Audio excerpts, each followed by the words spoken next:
Hey guys, happy Saturday. It is Brent coming back at you with another exciting episode of Brainwashed. Hope you're having a great weekend here in the United States. It's the 4th of July weekend. It's a big one for us. Hot dogs, hamburgers, firework accidents. It's a big weekend. And I wanted to go into this one today because we're going to go deep. We're going to talk about gurus. We're going to talk about the power of agreement. But how are you guys doing? It's a beautiful day here in Ohio. Gorgeous, gorgeous outside. But how's it going for you? Say hi in the comments below. Tell me how you're doing. Tell me where you are. And, just check in. Again, today we're going to be talking about some deep, deep things. Now, this is part 5 of Brainwash, but you don't have to watch these in order, listen to them in order.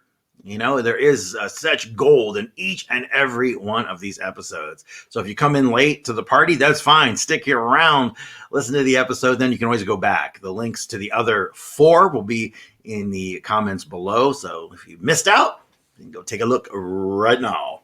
All right. Now, you're going to begin to see in your life that agreements are very important. In fact, I would argue that life is pretty much just one big agreement. If other people don't agree with you, you are in deep crap. Think about it. How would you react if suddenly all your friends didn't listen to anything that you said? Oh, they do that now? Well, but what if literally nothing you said?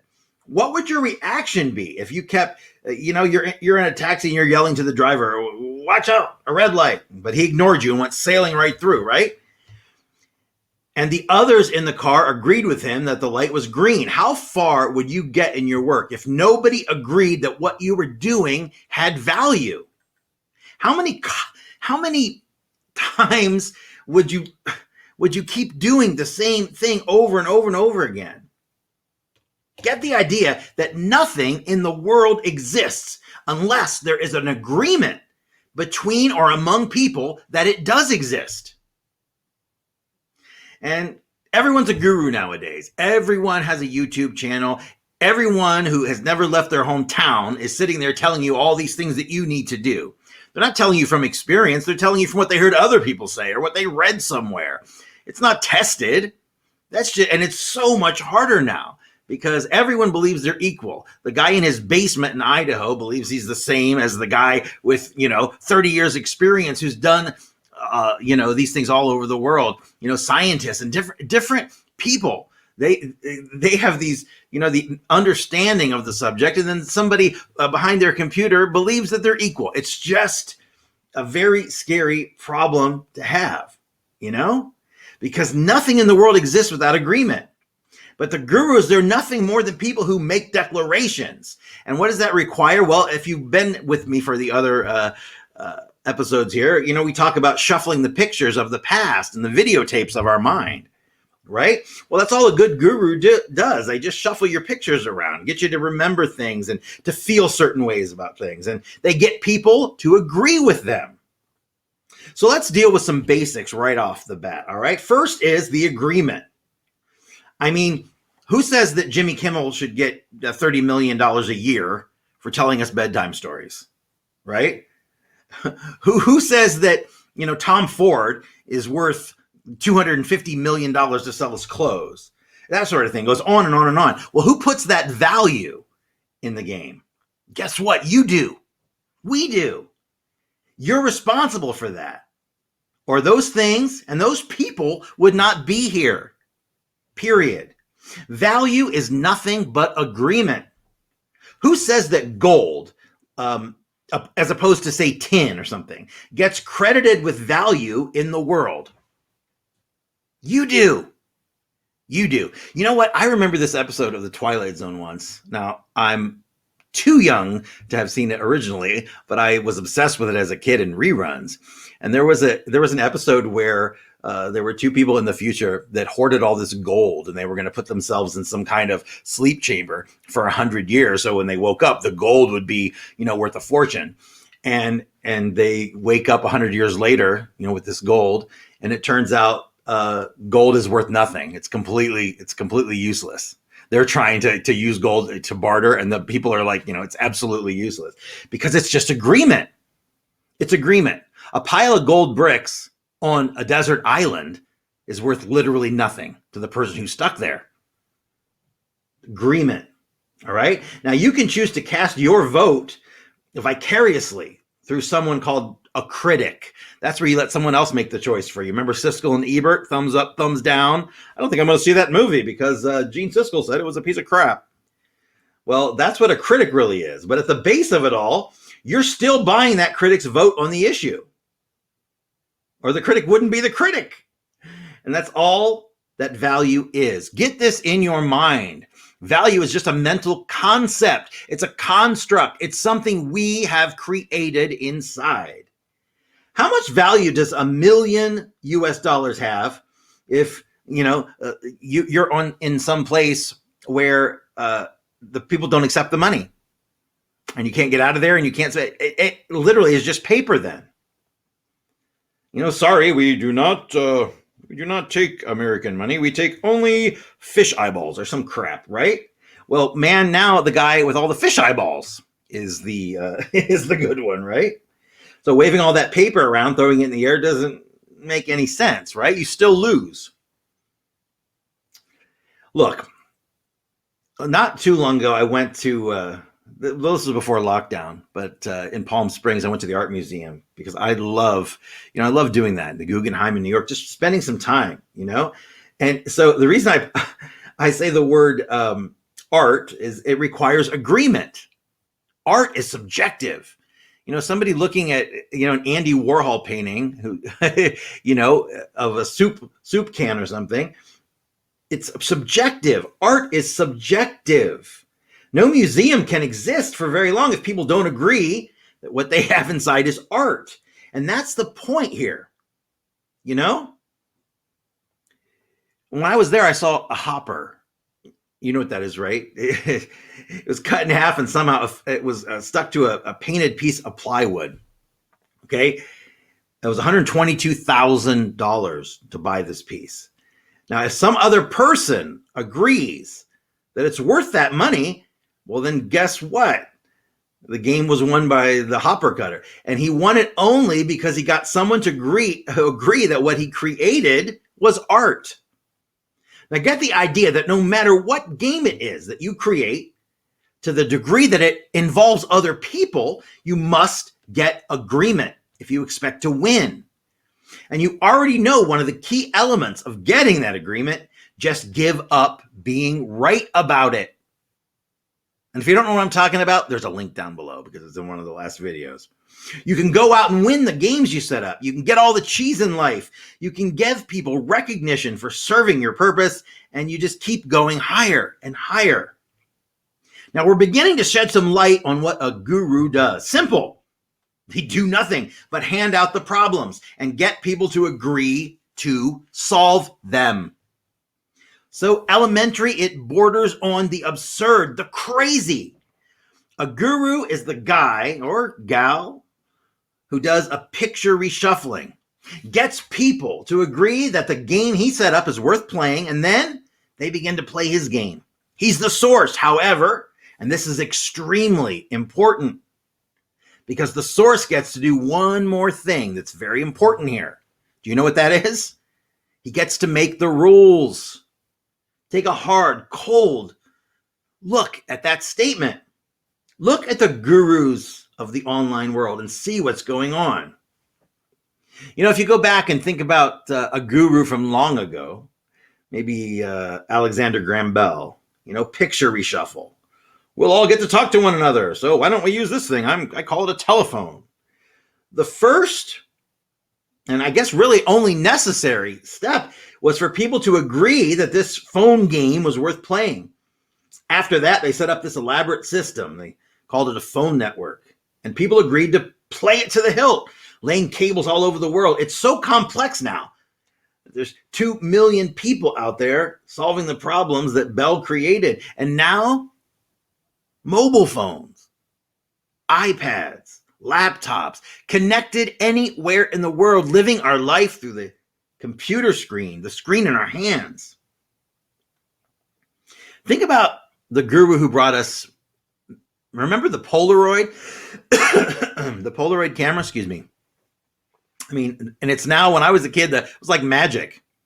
You have this big boxy camera, You take a picture, it comes out automatically and slowly develops in front of your very eyes. And today it's obsolete. It's obsolete, right? But think about Polaroid back in the day. Think about what they were saying. Remember, they were just reshuffling your pictures around. Wouldn't you love to skip the time it takes to process the film? You could see it right when you shoot it. Again, the first step was to get agreement. Yes, that would be awesome. They asked him how they could play the game. And now, the company's gone. Well, not gone, but Polaroid was a juggernaut, a powerhouse. You think of these huge companies, Blockbuster, owned the world, could have bought Netflix, gone. I mean, gone. It's not like the company is not doing well, had to downsize, gone. I think there's one left in the entire country or world. I'm not sure. At this point, you're probably saying, all right, sure. Those people got to be gurus, but they were idea men. They invented something. I'm not creative. Again, always excuses why someone else could have it and you couldn't. Fine. But I want you to look carefully at a question. Are you certain that all of the inventors in the world were really the inventors, or were they just the guy that came up with the problem? Well, I don't know for sure, but I want you to hang out with the question because it's central to the issue. And before you decide that you couldn't get other people to agree to solve your problems, have you looked carefully at that? Do you have ideas? How do you know that yours aren't as agreeable for solution as the next guy's? Have you ever thought about things that could get agreement in the marketplace of life? Because I am here to tell you flat out that in order for you to become a guru, in order for you to become that in your life, you don't have to have anything but the problem identified. And you must get the agreement of other people that they should help you solve it. You don't have to have the ability to build or assemble or even write the blueprints for anything. Once people agree with you, you're the guru. And then you get to do two things: make the rules and keep handing out the problems. I'm not telling you to go be Tony Robbins. In your case, it's not that kind of guru. But you want to be the guru of your own life, the guru of your own games and situations where you make the rules and you get to hand out the problems. You want some more proof? I'll tell you a specific experience that really makes my point. For about 10, 12 years after college, a friend of mine worked closely with the gurus of some of the largest companies in the United States. Two of them were billion-dollar giants in annual sales. Another, about $750 million. Now, if you looked at it cold and analytically, and you looked at those pictures of the past, I can see that the presidents of those New York Stock Exchange companies didn't really know any more than my friend did. But what I want you to get is that they were the gurus because everyone agreed that they were. It didn't matter what they knew. All they did was to make the rules and hand out the problems. That's all there is to being in charge. What makes you worth whatever compensation you receive each year? It's agreement. It's absolutely agreement, and it's nothing else. If you told your company that you were worth $2 million next year and they agreed, then what are you worth next year? And nothing has to be logical about it. I know a guy in one of the companies I did shows for year after year after year who was on the board of directors, and he convinced the company, $100,000 a year extra for 20 years just to, he made himself, he laid out what he was worth, he convinced them in the agreement, and they agreed. Stop now and take a careful look at your life. Think about what I just said. Look at your life and see where that fits in. Be certain where you are about gurus and what makes them them. The people that you listen to. Why do they deserve to be listened to? Because they have a bigger advertising budget. Why? Do they know what they're talking about? Or are they just really good at getting you to agree and handing out the problems? Here's a couple of additional examples, okay? I listen to people every day who say things oh, my boss doesn't know anything. I know 10 times as much as my boss. And I want to acknowledge that many of them are right. Absolutely. But the boss got them to agree that he's the boss and they're the workers. And it truly doesn't matter what he knows. He is the boss. And at the base of it all, he's at least a semi-guru because he's in charge and he gets to hand out the problems. And the head guru of the business gets to do nothing but hand out problems and set the rules. Moving right along, look at all the family-owned businesses in the world. And at all the workers who sit around and bitch when the old man makes his kid the president and the kid has never set foot in the company. Fine.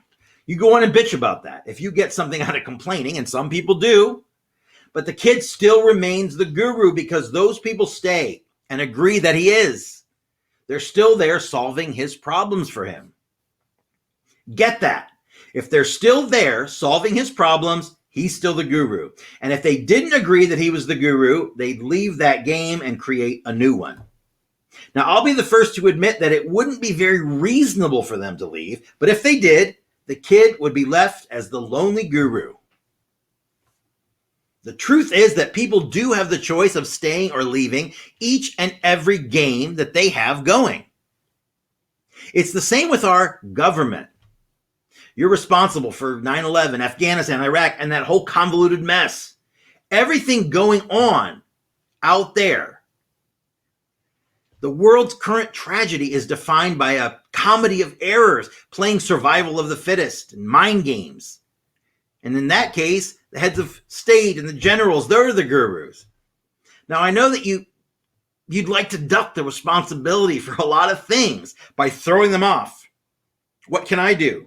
But that doesn't let you escape the responsibility. Look at the opposite side of the coin. If you're not ultimately responsible, who the hell is?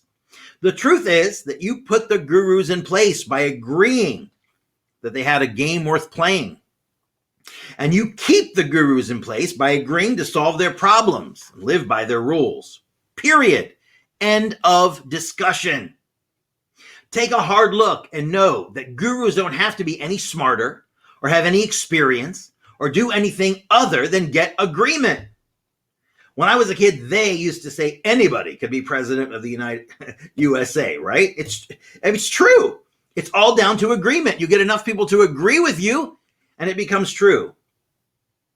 You've never consciously acknowledged that before. And you've never acknowledged the tremendous power that you wield with your agreement. Because you do have an unbelievable amount of power. Yes, you, little tiny you. The truth is that you can raise more hell with the system than you ever imagined, if that's what you want to do. Why aren't you a guru? Maybe you are. How do you think new things come about in the big game of life? By magic? By osmosis? No. Do you think 100 people, 1,000 people get the same idea at the same time? The simple truth is that one person stands up, they announce the problem, they get agreement, and bam, a new game is born. And a new guru is on his way. Take a hard look. Think about the word experience. Look at it in relation to business. You see advertisements all the time. Looking for a job, right? Experience required. That word is bullshit. It comes from the have, do, be system. How many people would have gotten to work for say, Polaroid back in the day if he ran ads that said instant photo development experience required when there wasn't any before that? Get the idea that way back when in every business nobody had experience. There is a point in every single business in innovation when there can't be experience because it's new. Somebody had a problem which others could relate to in the pictures of their past, and they agreed to play the game of solving it. That's the way it was way back then. And guess what? We're so technologically advanced, but it's exactly the same way right now. Here is a hard fact. Without agreement, you're nothing. With it, you're a winner. And the ultimate in agreement is guruism, where you get to do nothing but hand out problems for other people to solve. Why not be the solution? Why not help people? Let's take a look at idea gurus. Somebody like Vidal Sassoon. You remember Vidal Sassoon? You don't look good. You don't look good. I don't look good. Or we don't look good. And created a literal dynasty that continues on long after his death of hair products, hairstyling, that sort of thing. Take a picture reshuffle in your mind. See those pictures. Look, your hair ought to look like this. And see a picture of a new style. Boom. You know what the first and the only mandatory step is. After that, all the hairstylists go to work to imitate the look. And the people right up there next to him on Fifth Avenue, they had the opportunity to bitch that he really doesn't know any more than they do. And he still puts his pants on one leg at a time, but he got the agreement. And he was the guru. And I think when he was still cutting hair, it was $5,000, $10,000 for a haircut from Vidal Sassoon, but billions of dollars in products. It was agreement. People agreed that he was worth it, because without it, he was worth about as much as I would be to cut your hair. And trust me, you don't want it. Remember Dr. Spock? Not from Star Trek. I used to confuse that when I was a kid. Mr. Spock? Vulcan, pointy ears. Dr. Spock? Doc Child, the child doctor, the instructor about kids, how to raise kids, right? Take a hard look. What did he tell you really? Did you read those books, or did your parents read them, how to raise kids? What did he really know? Most people could have probably written that book. And now you get to see that the answer doesn't matter. It never does. It's the problem and then the agreement that matters. The truth is that, Doc Spock got you to agree to pay for his ideas, or he'd still be back, with a normal office practice. How do you think we got to the moon? And we did get to the moon, right? I mean, I'm sure there's people out there that people believe in every conspiracy theory out there. But how did we get there? Simple. We agreed it was a problem worth solving. When John F. Kennedy said that in the race to the moon, we took it on as a problem that was worth solving. How do you think wars get started? People agree to play them. Play war games. That's how. That's all. Beware of the agreement trap. That is, all the gurus of the world and anyone else you agree with can only get you to agree with what you knew all along. Full stop. Period. Listen to it again, because this is a warning, and I call it the agreement trap. All the gurus of the world can only get you to agree with what you knew all along. Remember those picture shuffling? If they're showing you pictures you can't recognize, you're never going to agree. They have to be able to reshuffle your pictures. Why is that? Before you can agree with anything, you must comprehend it.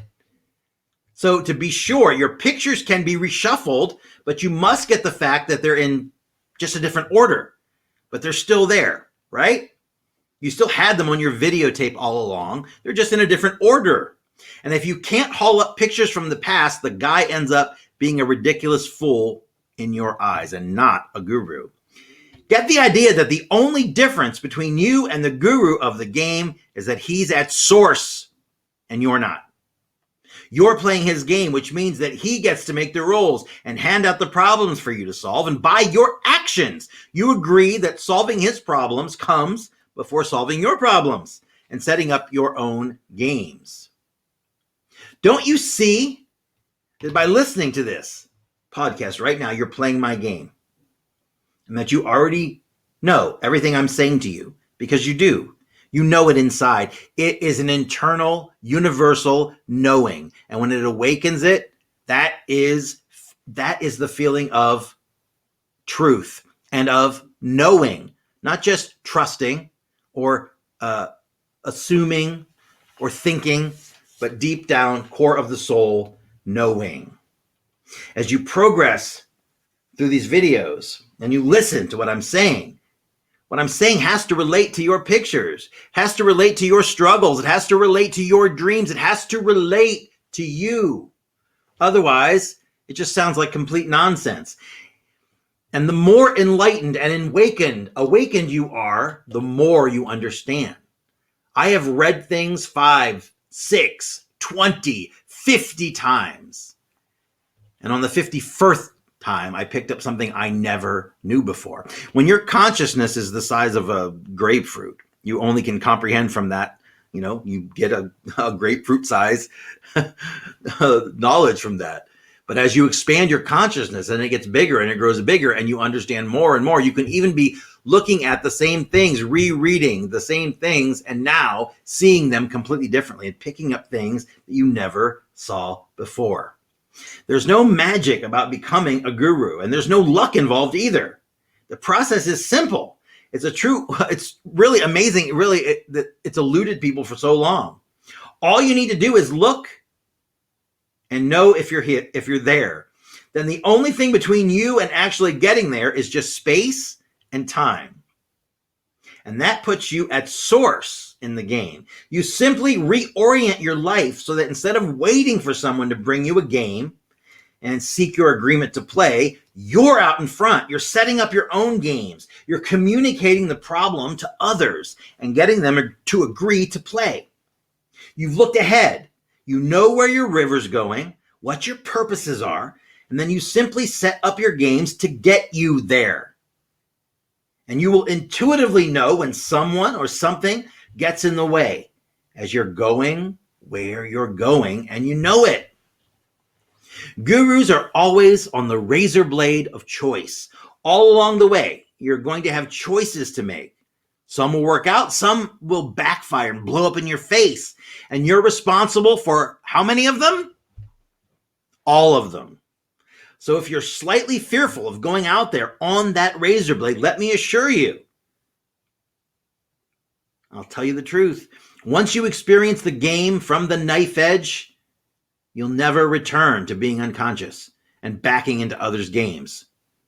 You really get a big grin when you see that the choices are working to get you closer to where you already are. And you also get to be very calm and relaxed about your life. There's no effort involved. After all, you know where you're going. You don't get stress and anxiety when you have your goal in mind and you're moving towards it and you're being successful. Every move you make, no matter how small, is moving in the right direction. All the hassles that people face from getting themselves stuck in someone else's game, you get to avoid. You're setting up your own games, and you can literally have an infinite number of them going all at the same time and end up winning most, if not all of them. Now, you get to know that there are an unbelievable number of people out there just waiting for you to choose where you're going. Stand up and let them see that. And then you can begin to let them in on how to play your game. And then you get to hand them more problems. And guess what? They solve them for you. And you recognize them for that. And they're happy. And that makes you even more elated about the living experience. My friends, that is all there really is to the game called life. It's deep. Next video is part 6. And part 6 is the one that you've been waiting for, because part 6 is the 4 very basic, but until now, pretty underground and secret ingredients to healthy relationships in the game of life. This is going to blow you away. You don't want to miss this one.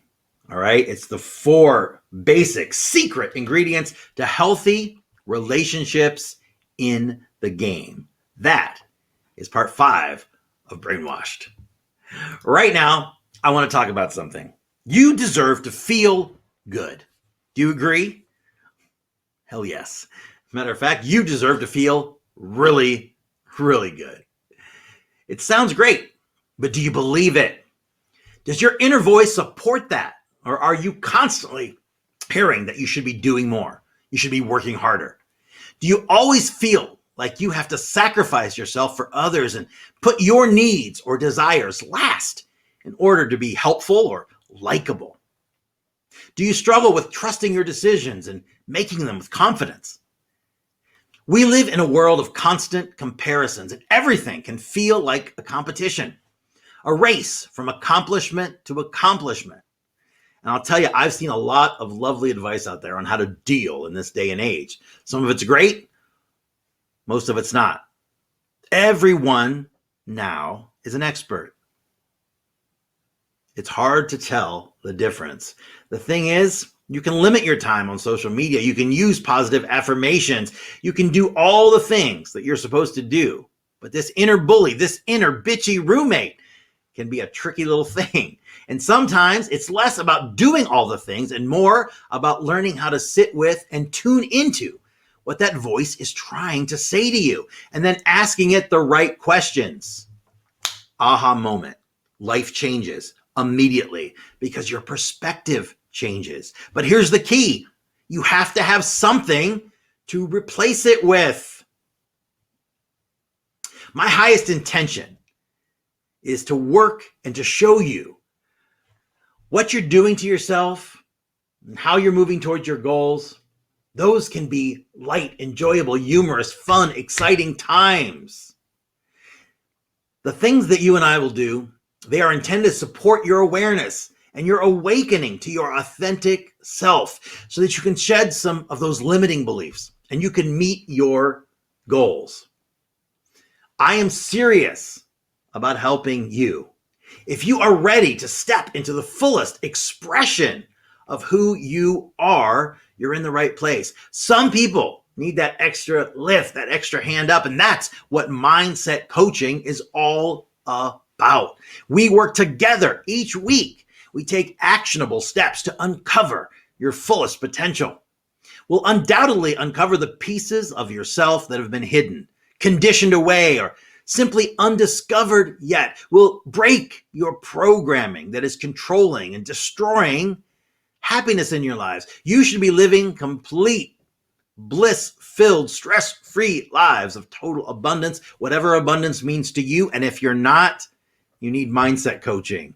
We'll work towards the goals you have in mind, whether they're personal, professional, anything. And we'll do that together. I take strengths and evidence-based approach to do all that. If this life is meant to be enjoyed, and my friends, it is, then this self-reflective work that we do, it doesn't involve berating yourself or being better. The work should reflect the end goal. It's going to be fun. It's going to be focused. It's going to be focused on growth and abundance. And it's going to be rooted in excitement and joy. If you'd like some more information about my coaching program, it's one-on-one. We meet virtually, you and I, each and every week. We do a 1-hour streaming call together.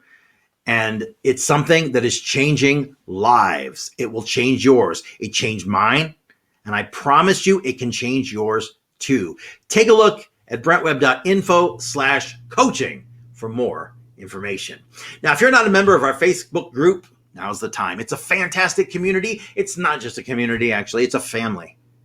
Because we're programmed and we don't realize it, it is destroying the way that we live. It's destroying our lives. It's destroying our interaction and our connection with each other. And most of all, it's destroying our connection with ourselves. In the Students of Self-Empowerment, we teach you how to take control of your own life, how to let go of the shit that is holding you back by setting goals and making positive choices. There is a level of human condition that most people do not even know exists. And when you tap into that, it changes everything. We spend hours each and every day making sure that we are creating content for you to help you along your journey. Anything we can do to help your awakening not only helps you, it helps us and it helps everyone else. Because as you awaken, you pull other people into it and they awaken as well. And together we get rid of the shit that is bringing this world down. So join us.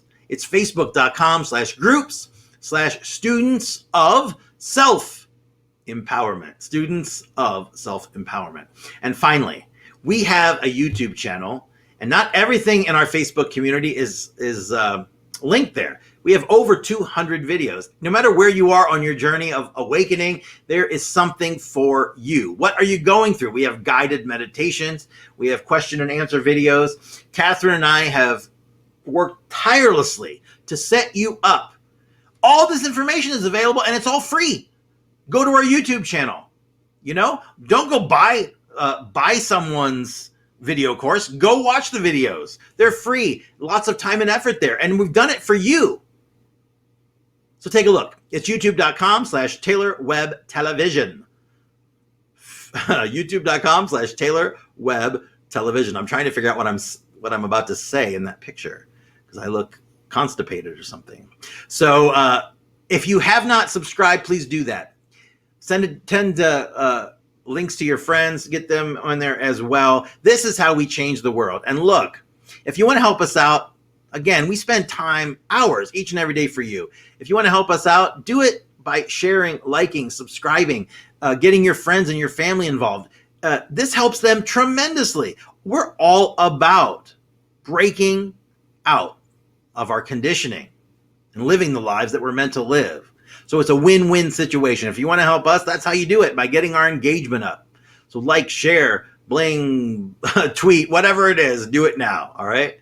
Taylor Webb Television on YouTube. I'll be back again on Monday, and I'll have the next video. We also have a guided meditation for you next week. Catherine and I have a big announcement for, we're now enrolling into our new Life Mastery course. But we're actually rebranding the name. We have something special in the works for you guys, so that's coming soon. I'm going to leave you today, like I do when I close all of these, with a little bit of advice. When I was a kid, I loved Larry Hagman from Dallas. I mean, I was a little 5-year-old kid obsessed with JR, and I always close with some advice from him, and it goes just like this. Don't worry, be happy, feel good every day, and I'll see you Monday. Have a good one. Bye.